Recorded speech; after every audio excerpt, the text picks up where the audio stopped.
parents and teachers across the nation who are walking out in West Virginia, Kentucky, Arizona, Oklahoma. Kids home for the fifth day now in Oklahoma as teachers fight for raises of $10,000 for themselves and $200 million in school funding.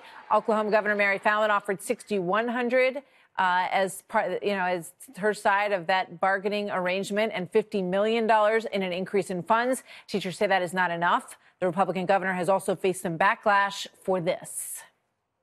Teachers want more, but it's kind of like having a teenage kid that wants a better car. Zach Murray is a high school science teacher in Oklahoma who works part-time to supplement his income and has been taking part in these protests. Zach, good to have you here. I guess the first question is, what did you think of Mary Fallin's teenage analogy? Well, I'm a bit disappointed in it. The comment implies that, a teenager wanting a car is a luxury and that education, as a result, with that analogy, is a luxury, and education, should be a necessity. Well, it could be, and she's going to speak for herself in a moment, but they've offered $6,100 raise, and you guys are pushing for 10, and so the suggestion is that, the offer isn't good enough, you want something better.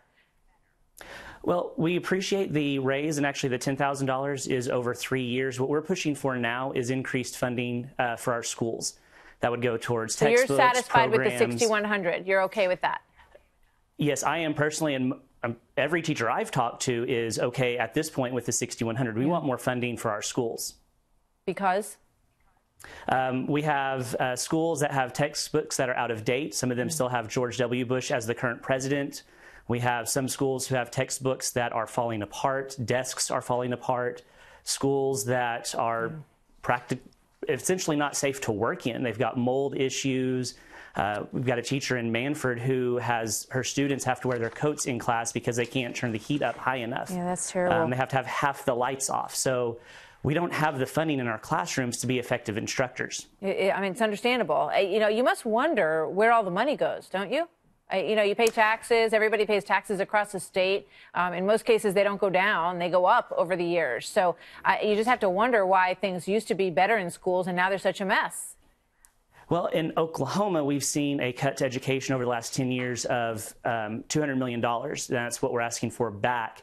But it's also, in Oklahoma, easier to cut taxes than it is to raise taxes. The plan passed last week by our legislature is the first increase to taxes in almost 30 years. So we've actually had our state revenue go down rather than go up. All right. So, Zach, what do you want? What would you say to Mary Fallin, who's up next? What's your message to the governor? You have the platform right now. My message would be to fund our schools. The teachers, we're content with the pay raise at this point, but we need funding for our schools so that we can keep our support personnel, so we can have appropriate resources, so we can do our jobs effectively. I can't teach my students if they don't have the resources they need to be successful. What grade did you say you teach? I teach high school. Yeah. Zach, high school biology. God bless you. Good for you. I was terrible at biology. But anyway, I should have had you for a teacher. Zach, thank you. It sounds like your requests are reasonable, and we're glad to have you with us tonight. Thanks for being here.